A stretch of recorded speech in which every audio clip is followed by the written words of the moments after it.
എല്ലാവർക്കും നമസ്കാരം. ഞാൻ doctor Shobhita, Sreenarayana institute of medical സയൻസിലെ സൈക്യാട്രിസ്റ്റ് ആണ്. ഞാൻ സംസാരിക്കാൻ പോകുന്നത് OCD അഥവാ ഒബ്സസീവ് കമ്പൾസീവ് ഡിസോർഡറെ പറ്റിയാണ്.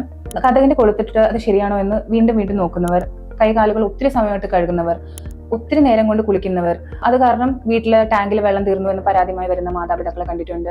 ചെയ്ത പ്രവൃത്തി ശരിയാണോ എന്ന സംശയം മൂലം വീണ്ടും വീണ്ടും അത് ചെക്ക് ചെയ്യുന്നവർ, ഇങ്ങനെ ചില രോഗലക്ഷണങ്ങൾ നിങ്ങളിലുണ്ടെങ്കിൽ നിങ്ങൾക്ക് OCD അഥവാ ഒബ്സസീവ് കമ്പൾസീവ് ഡിസോർഡർ ഉണ്ടാകാനുള്ള സാധ്യതയുണ്ട്. ഒബ്സസീവ് കമ്പൾസീവ് ഡിസോർഡറിൽ ഒബ്സഷനും ഉണ്ട്, കമ്പൾഷനും ഉണ്ട്. ഒബ്സഷൻ എന്നാൽ ഒരു വ്യക്തിക്ക് ഇഷ്ടമില്ലാത്തതും നിരന്തരമായി അവരുടെ മനസ്സിന്റെ ഉള്ളിലേക്ക് കയറി വരുന്നതുമായ ആശങ്കകൾ, ചിന്തകൾ, ദൃശ്യങ്ങൾ. കമ്പൾഷൻ എന്ന് പറഞ്ഞാൽ ആശങ്കകൾ കുറയ്ക്കാൻ വേണ്ടി ആ വ്യക്തി നിർബന്ധിതനായി ചെയ്യേണ്ടി വരുന്ന ചില പ്രവൃത്തികളും മാനസിക പ്രവർത്തനങ്ങളും. ഇത് രണ്ടും യുക്തിക്ക് വിപരീതമാണെന്ന് ആ വ്യക്തിക്ക് അറിയാവുന്നതാണ്. എന്നാലും അത് അവർക്ക് നിയന്ത്രിക്കാൻ സാധിക്കുന്നതല്ല. ഒരു ഉദാഹരണം പറഞ്ഞു കഴിഞ്ഞാൽ, നമ്മുടെ കയ്യിൽ അഴുക്കുണ്ട്. അപ്പോൾ ആ വ്യക്തിക്ക് അറിയാം സോപ്പും വെള്ളം ഉപയോഗിച്ചാൽ ആ അഴുക്ക് പോകാവുന്നതാണ്. എന്നാൽ അവർക്ക് വീണ്ടും വീണ്ടും ആ ചിന്ത വരുന്നു, ഈ അഴുക്ക് കഴിയുന്ന ശേഷവും അവർക്ക് ആ ചിന്ത വരുന്നു, അണുക്കൾ ഉണ്ടാവും, അത് ഉള്ളിൽ ചെന്ന് എനിക്കൊരു അസുഖം വരാനുള്ള ചാൻസ് ഉണ്ട്. ആ ചിന്തകൾ വീണ്ടും വീണ്ടും വരുമ്പോൾ അവർ വീണ്ടും വീണ്ടും പോയി കൈ കഴുകുന്നു.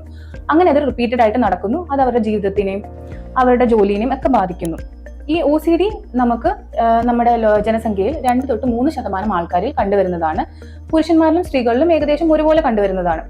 ഇതിൽ 20 വയസ്സിന് സമീപത്താണ് ഈ രോഗം മിക്കവരിലും ആരംഭിക്കാൻ ചാൻസസ് കൂടുതൽ. ഈ രോഗത്തിന്റെ നിർണയത്തിന് വേണ്ടിയുള്ള ചില ഘടകങ്ങൾ എന്താണെന്ന് വെച്ചാൽ, ഒബ്സഷനും കമ്പൾഷനും ഉണ്ടാവേണ്ടതാണ്. എന്ന് പറഞ്ഞാൽ ആ നിരന്തരമായി വരുന്ന ചിന്തകളും അതുമൂലം നിർബന്ധിതമായി ചെയ്യുന്ന ആ പ്രവൃത്തികളും മാനസിക പ്രവർത്തനങ്ങളും ഉണ്ടായിരിക്കണം.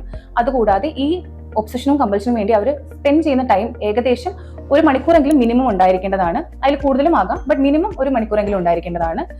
ഇതുമൂലം അവരുടെ ജീവിതം, അവരുടെ ജോലി, അവരുടെ പഠനം എല്ലാം ബാധിക്കപ്പെട്ടിട്ടും ഉണ്ടാകണം. ഇതെല്ലാം ഉണ്ടെങ്കിൽ നമുക്ക് OCD ഉണ്ടെന്ന് പറയാൻ സാധിക്കും. OCDയിൽ പല പാറ്റേണുകൾ ഉണ്ട്. അതിലൊന്നെന്ന് പറഞ്ഞാൽ കണ്ടാമിനേഷൻ ടൈപ്പാണ്. കണ്ടാമിനേഷൻ ടൈപ്പ് എന്ന് പറഞ്ഞാൽ മലിനത അല്ലെങ്കിൽ അണുക്കൾ, രോഗാണുക്കൾ എന്നിവയോടുള്ള ഭീതി. അപ്പൊ ഇത് കാരണം അവർ വീണ്ടും വീണ്ടും കൈ കഴുകുക, കയ്യിൽ അണുക്കൾ പറ്റിയെന്ന് വിചാരിച്ച് വീണ്ടും വീണ്ടും കൈ കഴുകുക, അല്ലെങ്കിൽ പാത്രം വീണ്ടും വീണ്ടും കഴുകുക, അങ്ങനെയൊക്കെ ഉണ്ടാകും. രണ്ടാമത്തെ ടൈപ്പ് എന്ന് പറഞ്ഞാൽ ഒരു സിമെട്രി ഓർഡർ കൗണ്ടിങ് ടൈപ്പാണ്. അതിലെങ്ങനെയാന്ന് വെച്ചാൽ അവർ ഭയങ്കര പെർഫെക്ഷനിസ്റ്റ് ആയിരിക്കും. അവർക്ക് എല്ലാം കൃത്യതയോടെ ചെയ്യണം എന്നുള്ളൊരു ചിന്താഗതിക്കാരായിരിക്കും. അപ്പൊ ഇത്തിരി വ്യത്യാസം അതിൽ വന്നു കഴിഞ്ഞാൽ അവർ വീണ്ടും വീണ്ടും അത് അറേഞ്ച് ചെയ്യുകയും വീണ്ടും വീണ്ടും അത് ക്രമീകരിക്കുകയും ചെയ്തുകൊണ്ടിരിക്കും. മൂന്നാമത്തെന്ന് പറഞ്ഞാൽ ഇൻട്രൂസീവ് തോട്ട്സ് ആണ്. എന്ന് പറഞ്ഞാൽ അവരുടെ മനസ്സിലേക്ക് കയറി വരുന്ന ചിന്തകൾ. ആ ചിന്തകൾ അഗ്രസീവ് ടൈപ്പും ആകാം, അല്ലെങ്കിൽ സെക്ഷൽ തോട്ട്സും ആകാം. നാലാമത്തെ വിഭാഗം എന്ന് പറഞ്ഞാൽ പാത്തോളജിക്കൽ ഡൗട്ട് ആണ്. പാത്തോളജിക്കൽ ഡൗട്ട് എന്ന് പറഞ്ഞു കഴിഞ്ഞാൽ ഞാൻ ചെയ്തത് ശരിയാണോ എന്നൊരു സംശയം.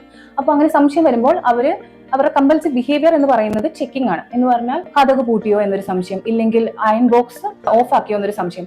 ആ അയൺ ബോക്സ് ഓഫ് ആക്കിയോ നമ്മൾ ഒരു വട്ടം പോയി നോക്കുന്നതിൽ ഒരു കുഴപ്പമില്ല. പക്ഷേ നമ്മൾ പലവട്ടം നോക്കിയതിന് ശേഷവും പിന്നെയും നമ്മൾ ജോലിക്ക് പോയതിനു ശേഷം അവിടെ എത്തിയും ആ ചിന്തകൾ വന്നിട്ട് നമുക്ക് ബുദ്ധിമുട്ടുണ്ടാക്കി നമ്മൾ വണ്ടി പിടിച്ച് തിരിച്ചു വന്ന് നമ്മൾ വീട്ടിൽ അയൺ ബോക്സ് ഓൺ ആണോ ഇല്ലയോ എന്ന് ഒന്നും കൂടി പോയി ചെക്ക് ചെയ്യുമ്പോൾ അത് നമ്മുടെ ജോലിയെയും നമ്മുടെ ജീവിതത്തെ എല്ലാം ബാധിക്കുന്നുണ്ട്. അപ്പോൾ അത് ഒരു രോഗത്തിന്റെ ഭാഗമാവുന്നു. OCD ഉണ്ടാവാനുള്ള കാരണങ്ങൾ: സെറോട്ടോണിൻ എന്ന ഒരു രാസവസ്തു നമ്മുടെ തലച്ചോറിൽ വരുത്തുന്ന അസന്തുലിത, ഇല്ലെങ്കിൽ പല മേഖലകളിൽ അതിന്റെ അളവിന് വരുന്ന വ്യതിയാനം കാരണമാണ് ഇത് ഉണ്ടാകുന്നത്. അതുകൂടാതെ ജനറ്റിക്സും ഒരു കാരണമാണ്. ഈ രോഗാവസ്ഥ നമുക്ക് മരുന്നുകളിലൂടെയും നിയന്ത്രിക്കാൻ സാധിക്കുന്നതാണ്. ഈ സെറോട്ടോണിൻ എന്ന രാസവസ്തുവിന്റെ അളവ് ക്രമീകരിക്കുന്ന മരുന്നുകളും കൗൺസിലിങ്ങുകളും അവൈലബിൾ ആണ്. നിങ്ങൾക്ക് ആർക്കെങ്കിലും ഈ രോഗലക്ഷണങ്ങൾ ഉണ്ടെങ്കിൽ ശ്രീനാരായണ ഇൻസ്റ്റിറ്റ്യൂട്ട് ഓഫ് മെഡിക്കൽ സയൻസിനെ സമീപിക്കാവുന്നതാണ്. അതിനുവേണ്ടിയുള്ള മരുന്നുകളും തെറാപ്പിയും ഇവിടെ അവൈലബിൾ ആണ്. നന്ദി.